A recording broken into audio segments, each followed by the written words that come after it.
En Italia siguen las reuniones del G7. Hoy los ministros de Relaciones Exteriores del grupo de países occidentales debaten de qué manera responder al ataque de Irán a Israel y abogan para nuevas sanciones contra Teherán.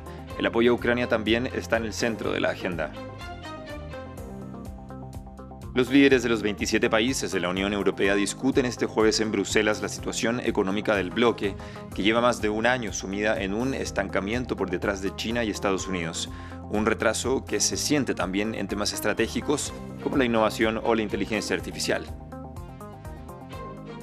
Y Ecuador intenta superar la crisis hídrica y energética provocada por la sequía. Suspendió por 2 días, este jueves y viernes, la jornada laboral y los cortes de electricidad se alargan entre 5 y 13 horas. Unas restricciones decididas por el presidente Noboa que culpa a la corrupción y a la negligencia. Tenemos reporte desde Quito. Revisamos juntos las noticias nuevamente en France 24. Gracias por continuar en nuestra sintonía. Arrancamos el noticiero con la reunión de los ministros de Relaciones Exteriores del Grupo de los 7 en la isla italiana de Capri, que preside Italia. La agenda está marcada por los llamados a imponer nuevas sanciones contra Irán por el ataque realizado a Israel. No obstante, se espera que los líderes del G7 hagan un llamado conjunto para que Israel actúe con moderación después del ataque sin precedentes del fin de semana. Josep Borrell, jefe de la diplomacia europea, se mostró preocupado por la situación en Medio Oriente. No quiero exagerar, pero estamos al borde de una guerra con Medio Oriente que provocará conmociones en el resto del mundo y en particular en Europa.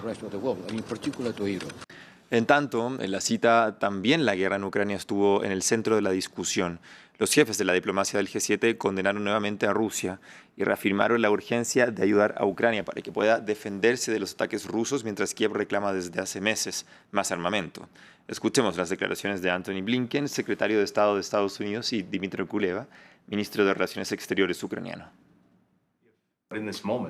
En este momento es urgente que todos los amigos y aliados de Ucrania maximicen sus esfuerzos para brindarle a Ucrania lo que necesita para continuar defendiéndose eficazmente contra esta agresión rusa. Para Estados Unidos eso significa aprobar el paquete de ayuda, la solicitud de presupuesto adicional que el presidente ha hecho para Ucrania. El único tema en mi agenda ministerial aquí en el G7 es la defensa aérea, y por razones obvias el papel de Estados Unidos en materia de defensa aérea es fundamental. Y justamente sobre el tema de la ayuda a Ucrania, en Estados Unidos la Cámara de Representantes debe votar el sábado paquetes multimillonarios para Ucrania, Israel y Taiwán, tal y como ha solicitado el presidente Joe Biden. Pero desde hace meses el líder republicano está envuelto en una guerra interna contra la oposición liderada dentro de su propio campo por los diputados republicanos más radicales cercanos a Donald Trump. A pocos kilómetros del frente, estos soldados ucranianos disfrutan de un pequeño respiro. Se ven obligados a guardar todas las municiones que tienen porque no tienen suficientes.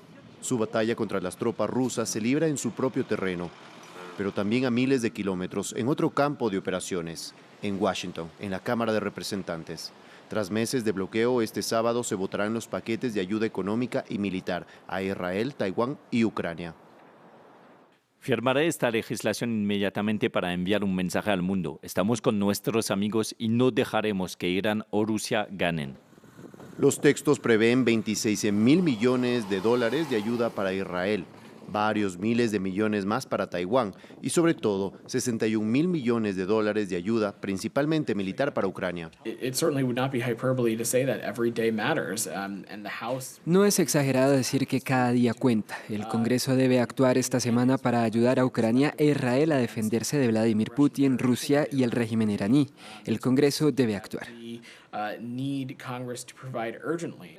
Pero en las filas de los republicanos más radicales se sigue rechazando la ayuda a Kiev hasta el punto de amenazar a su propio portavoz. Hace un año, el ala más extrema del partido consiguió la cabeza del líder republicano Kevin McCarthy. El miércoles, la trumpista Marjorie Taylor Greene no dudó en revivir la posibilidad de una moción de censura. Joe Biden acaba de anunciar su apoyo al proyecto de ley que Mike Johnson intenta aprobar. Johnson no es nuestro líder, es el suyo. Por su parte, Mike Johnson insiste en que no dimitirá. Un voto sobre el paquete de ayuda el sábado le garantizaría una victoria en medio de la pelea republicana. En Bruselas, los líderes de los 27 continúan por segundo día su cumbre, en la cual, después de debatir la situación internacional en Ucrania y en Medio Oriente, hoy se enfocan más sobre la difícil situación económica del bloque. Previamente hablamos con nuestra corresponsal en Bruselas, Esther Herrera, quien nos actualizó. La situación económica en los 27 es fuente de preocupación entre los líderes europeos y es uno de los puntos principales, sobre todo ante los últimos datos esta última semana en que aseguraban que la economía norteamericana iba a despuntar muchísimo más que la europea. Se va a estudiar un informe que se ha publicado esta misma semana por parte del ex primer ministro italiano Enrico Letta, en que van a estudiar la competitividad de los 27, sobre todo frente a Estados Unidos y China, el miedo de que las empresas europeas se marchen a estos países. Por lo tanto, lo que se quiere analizar es cómo seguir potenciando la inversión privada para evitar que se marchen a estos países. También analizarán qué les pueden ser las posibles soluciones. En este informe, por ejemplo, se estudia la inversión en un nuevo fondo para que todos los países inviertan en un fondo europeo para evitar también, para poder inyectar más dinero a las empresas públicas, tal y como también han hecho Estados Unidos o China, o también otras cuestiones como, por ejemplo, la emisión de deuda conjunta, algo que ya se hizo con el plan de recuperación post-pandemia, aunque, como suele ocurrir en la Unión Europea, los países europeos están muy divididos al respecto, aunque las instituciones comunitarias insisten, ahora es el momento, o Europa lo lamentará para siempre. Esta semana en France 24 dedicamos una serie de reportajes a los conflictos invisibilizados por la guerra en Gaza y en Ucrania. Hoy hablamos de los Rohingya, la minoría musulmana de Myanmar, que sufrió una limpieza étnica en 2017. Esta comunidad fue despojada de sus derechos ciudadanos en los años 80 y fueron obligados a huir a países como Bangladesh o Indonesia, mientras en Myanmar rige ahora la junta militar liderada por el mismo general que provocó su desplazamiento masivo hace casi 7 años. Marta Moya tiene los detalles. Apátridas despojados de sus derechos y víctimas de reiterados abusos. Los Rohingya, la minoría musulmana de Myanmar, continúan su travesía en el Mar del Olvido casi 7 años después. Un naufragio a finales de marzo, camino a las costas indonesias, terminó con 70 de ellos muertos o desaparecidos, según ACNUR. Muy triste, todos estamos muy tristes, tenemos mucha hambre y sed. Esto ha sido muy duro, nos sentimos muy estresados. Indonesia se ha convertido recientemente en el país de acogida de los rohingyas que huyen de Myanmar o Bangladesh. En 2023 lo hicieron 2.300, un número que supera las llegadas de los 4 años pasados de manera combinada. Cualquier solución a la crisis actual requiere condiciones que permitan a la gente de Myanmar ejercer sus derechos humanos libre y pacíficamente. El fin de la campaña militar de violencia y represión política es un paso vital. En Myanmar, Human Rights Watch denunció recientemente que la junta militar ha secuestrado y reclutado por la fuerza a más de 1.000 rohingyas para la realización del servicio militar obligatorio, aunque este solo aplica para ciudadanos con nacionalidad y los rohingyas fueron despojados de sus derechos como ciudadanos. Concretamente, esto ocurrió en 1982. Desde entonces ha habido varios movimientos migratorios. El más grande, catalogado por la ONU como limpieza étnica, se dio en agosto de 2017, cuando las fuerzas de seguridad de Myanmar llevaron a cabo una sangrienta campaña militar contra los rohingya en el estado de Rakhine, que terminó con cerca de 10.000 muertos, 300 aldeas calcinadas y más de 700.000 desplazados a Bangladesh. Lamentablemente, ni un solo rohingya ha podido regresar todavía debido a la falta de voluntad política y de una acción decisiva por parte de Myanmar para crear las condiciones y el momento para el retorno. La mayoría de ellos se hacinó desde entonces en el campo de refugiados bangladesí de Cox's Bazar, uno de los más grandes del mundo, que sufrió un voraz incendio en 2021. Mientras las cosas en Myanmar volvían a complicarse con el golpe de Estado militar liderado por el mismo general que propició la campaña militar contra esta minoría musulmana años atrás. Pese a las promesas de repatriación y dignificación de sus derechos, los rohingya continúan en 2024 siendo la comunidad apátrida más grande del mundo. Ecuador suspendió por 2 días, este jueves y viernes, las labores públicas y privadas ante la crisis de electricidad causada por un déficit histórico en los embalses de centrales hídricas, lo que derivó en apagones de hasta 13 horas al día que pueden traer pérdidas millonarias. Medidas que fueron decretadas por Daniel Noboa, que atribuyó su decisión no solo a circunstancias ambientales, sino también a actos inauditos de corrupción y negligencia. Nuestro corresponsal en Quito, Gustavo Ortega, nos trae los detalles. Ecuador vive una crisis energética sin precedentes en este país. Los niveles de sequía por la crisis climática ya secaron una porción del principal embalse de agua que ha obligado a detener su operación. El embalse de Mazar abastece al resto de las hidroeléctricas del país que conforman el complejo Paute, que integran también las hidroeléctricas de Paute Molino y Sopladora. Ecuador ha retomado los cortes de energía eléctrica que se han venido prolongando de entre 3 a 8 horas en el caso de Quito específicamente, y se suspende la jornada laboral en el país por 2 días. Las ciudades de Quito, Guayaquil y Cuenca son las más afectadas por los apagones.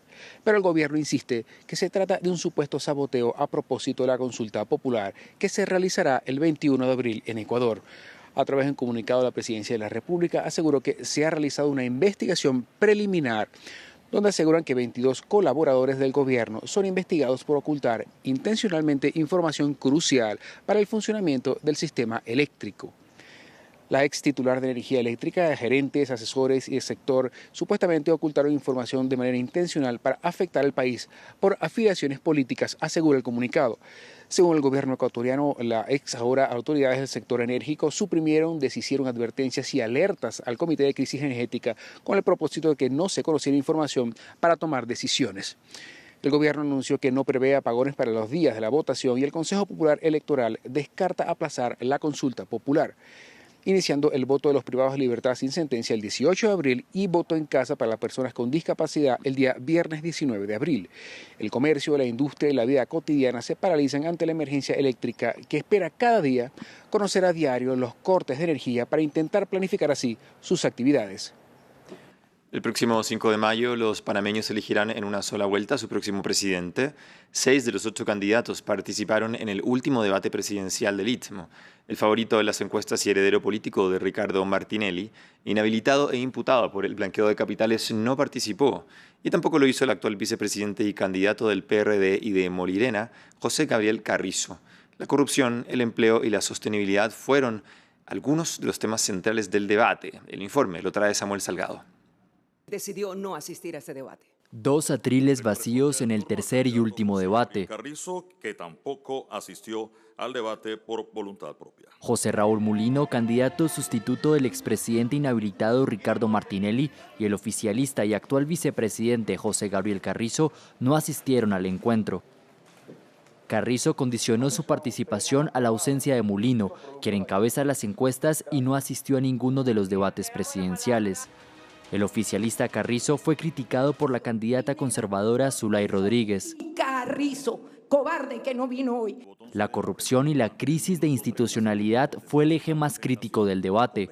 Maribel Gordón, candidata independiente y de izquierdas, se jactó de no haber pertenecido a ningún gobierno para justificar su programa de lucha contra la corrupción. Pueblo panameño, tú lo has visto, ellos se hacen responsables de la delincuencia, del estado delincuencial. Cada uno enumera la lista de corrupción del otro.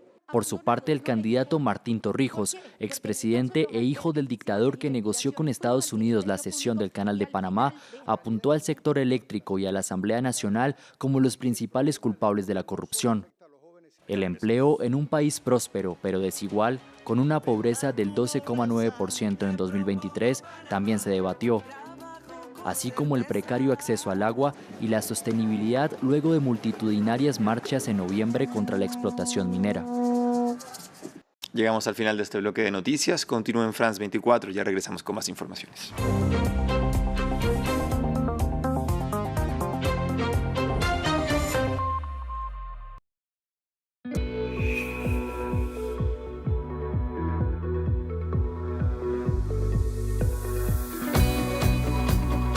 France 24, el arte en todas sus formas. Liberté, égalité, actualité.